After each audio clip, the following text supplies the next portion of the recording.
Smarty things, how I do them. I be a bag of wagani. Hey, what you know? Mbogi. What does Mbogi Genje mean to you? Just give us a riff of your favorite song. I have to have a guitar so that can come out. If you had one word to describe you, what would that word be? Tsunami? You still eating? No, I can't stop eating. Keep eating. Yo, Do I have to hook over here? Okay. Mbogi Genje, sindo Mbogi Genje, tunataka picha ya Kenyatta kwa walenje. Mbogi Genje, sindo Mbogi Genje, tunataka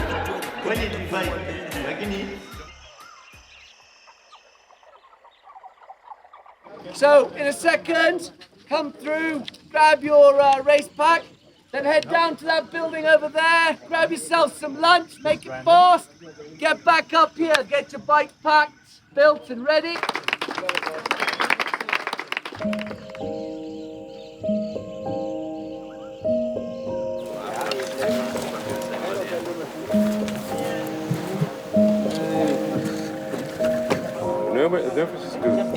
There were a number of cycling teams here in East Africa, and they were all focused on breaking out into the world tour, and they were all coming across the same hurdles.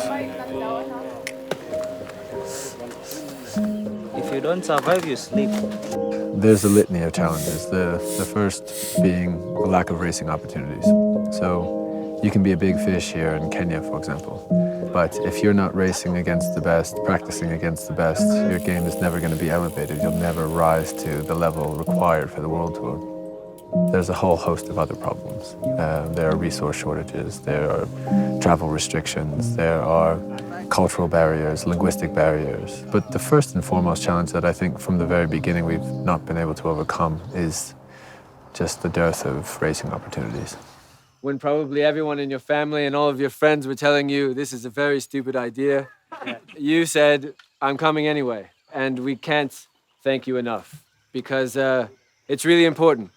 It's really important for our project. It's really important for what we're trying to do here. Yeah, without you, it wouldn't be possible. So yeah, a round of applause for all of you. Thank you very much for coming. Let's turn the tables for once. Let's let Europeans and Americans know what it feels like to see a bunch of faces that look different than yours, to speak languages that are different than yours, to come from cultural backgrounds and eat different food and listen to different music and different socioeconomic statuses. Let them see that. Let them experience it. Maybe it might even inspire a bit of empathy.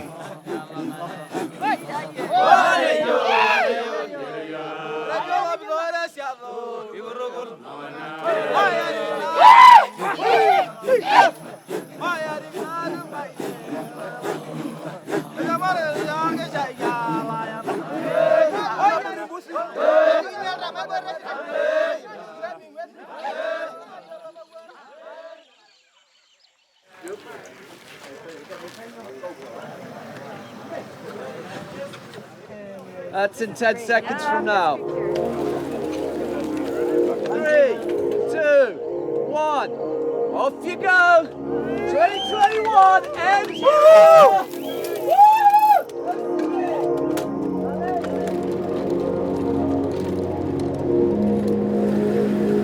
There's almost like a microclimate here in Africa where people are racing and they're racing highly competitively, but within this bubble of like larger world not seeing how good they are.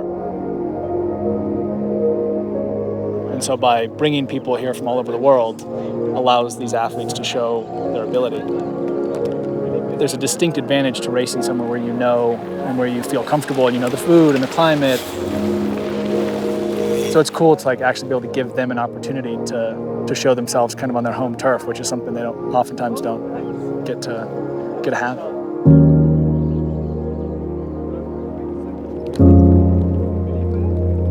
I feel so humbled to like race against these protagonists like Jan Boswell and the rest of the big guys in the race. it's a very big privilege for me. Like this thing is happening like in our soil at home, and we've always like go outside there to race in Europe, in Australia, in Asia, just to meet these guys. But to have them come here, it's a really big thing for us. It's a big privilege for us, and we really, really appreciate to see this race happening in our country.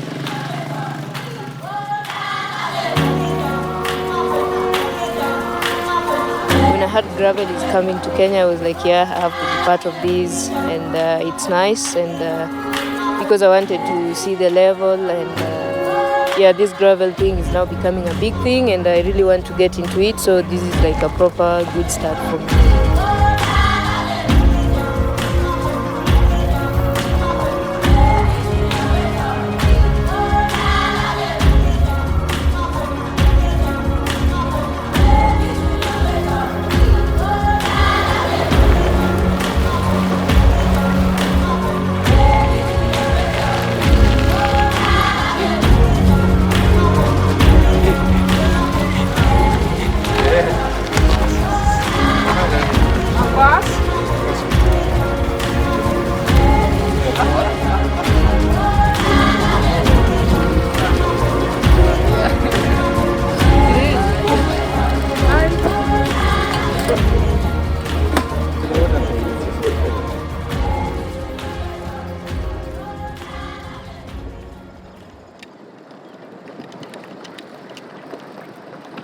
Well, yes, I think it has brought, like what Amani been trying to do, rather than taking few Africans to the race in Europe, like bring the rest to them. Talking to some of the Africans, even yesterday night, the night before, they have seen how fast these guys can go on gravel bikes. And, that sticks to their mind, and that's what we wanted. So that way, they can either go and work on their bodies, like to improve themselves, or like they can stop because there's no shortcut. What stand out for me, like first of all, like professionalism of the top riders who are here, but even on the other hand was like some of the East Africans who are really pushing themselves. So even for the top riders, it was not a walk in the park. It was not a 4 days of adventure.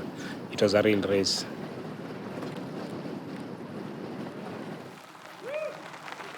The way I feel this race could change something, it's like probably the attention it has brought to the East Africans in a good way. Not just that they can do road races, they can do gravel races as well. So I think it's another opportunity for the East Africans to showcase themselves. Strong effort.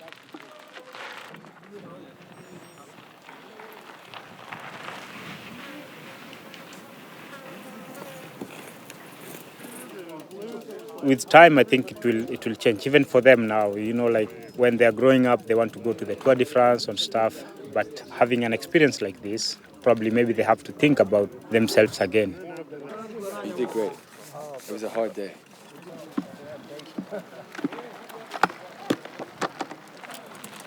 Echt 80 kilometer tegenwind, hè? Het laatste stuk. Vet of niet, Laurens, dit?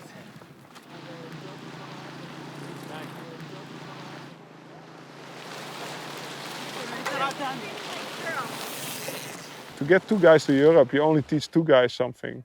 And if we race here with maybe 4 or 5 good Europeans, you teach 30 guys at once, or at least they see the level they have to get to. Because I'm a retired pro, so I'm not the level of the Tour de France anymore, but I see at least the level they have to grow to. And that's something really nice about this race, and that's why I think it's good to have more races like this in Africa. So let's see, let's see if we brought that competition here, if, then the riders have something to gauge where they're at by. And again, this is not my idea. This is what came from the Kenyan riders. This is what came from Adrian Niyashuti's Cycling Academy. This is what came from Osaka Cycling Club. This is what came from East African cycling. They were telling us this is what we need. Well, they weren't crying about the fact that they have, worse bikes or, not enough tubes or bottom brackets. They didn't have access to top-level competition. And that's what we're trying to bring. If I go back now and see what's happening now here, we are not traveling to go to South Africa where a special one and they are suffering to getting visa and invitation.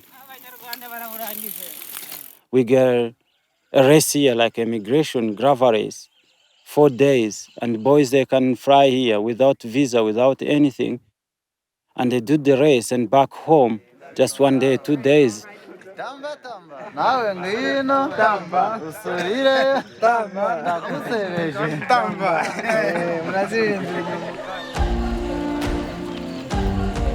It's a big opportunity for East African riders. You can see the Ugandan guy from Massacre team, what they're doing is amazing. They never rode a gravel race like this, and they come top 10 every day. I think it will be amazing, big series season in African gravel race. After gravel, everything changed now. You know, it was like I'm in a dark place, but when after the gravel, now it brought right in my life. No, even my head started to change. Yeah, and then you came on the downhill, just.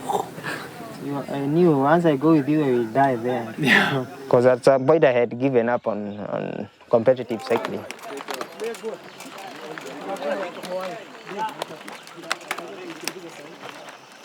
The Amani team supported us and they gave us a chance to go and race in Europe,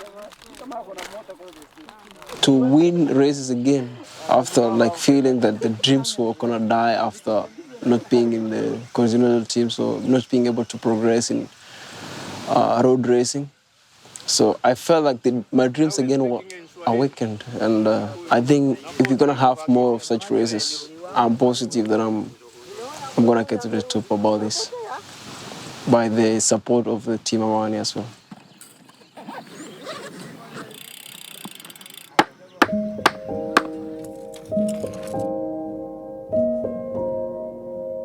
That's the beautiful thing about gravel racing.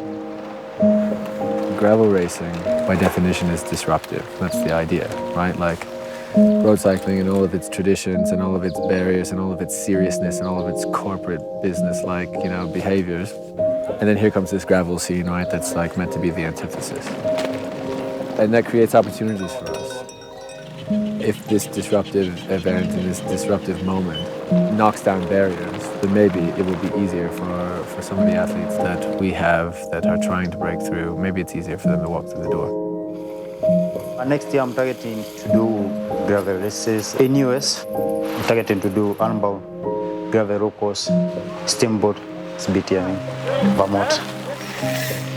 I couldn't think or know if road bike could take me in US, but gravel does, so that's a big thing. Well, I have big ambitions. I want to do well in Cape Epic, a top 10 in Unbound. I think it will be pretty cool. For sure, try to win the migration gravel race in Kenya. If we achieve the goals that we have set out to do next year, I'm sure we'll have more young people in East Africa coming up through the run. I've always given an example with running. People see us as good runners having success and they want to be like them. So if we even achieve half of our goals that we have set out next year, I'm sure we're going to see this impact. I'm now with Amani and I've done some gravel racing, which is very new to me and it's funny, yeah. But yeah, a lot has changed and now there's people getting interested and yeah, I think maybe even bigger things to come for me from that one race, yeah. But for me, the races I do with Team Amani for sure are push it to the maximum. See what's possible to come out of that and then see if I can help anyone, any lady, also to jump on the train with Team Amani. That would just be super cool.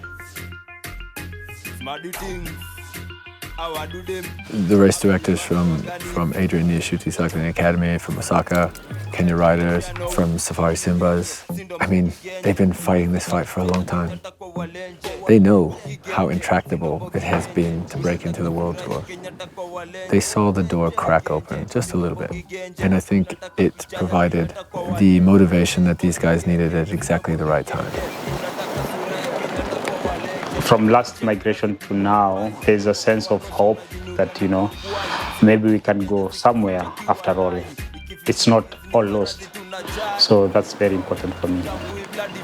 Now next year is an year of action now. We go forward now, not turning back. Mawikendi mashashola na mogoka mtati Mbogi Genje kimochoka ati sisi ndo kunyamba kakidoka Mbogi Genje sindo Mbogi Genje. And what does Mbogi Genje mean for you? It means like you are this crew that are there for each other and fighting for each other with the same problems, same success, and you're just pushing in the same direction. And it's like a word of camaraderie amongst the team here. Yeah. Mbogi! Thank you. Thank you. Mbogi Genje, sindo Mbogi Genje, tunasaka picha ya Kenyatta kwa walenje. Mbogi Genje, sindo Mbogi Genje, tunataka sura ya Kenyatta kwa walenje. Mbogi Genje, sindo Mbogi Genje, tunataka picha ya Kenyatta kwa walenje. Mbogi Genje, sindo Mbogi Genje, tunasaka picha ya Kenyatta kwa walenje. Mbogi Genje, sindo Mbogi Genje, tunataka kichwa ya Kenyatta kwa walenje. How many girlfriends do you currently have? Wait, is this going to be in the...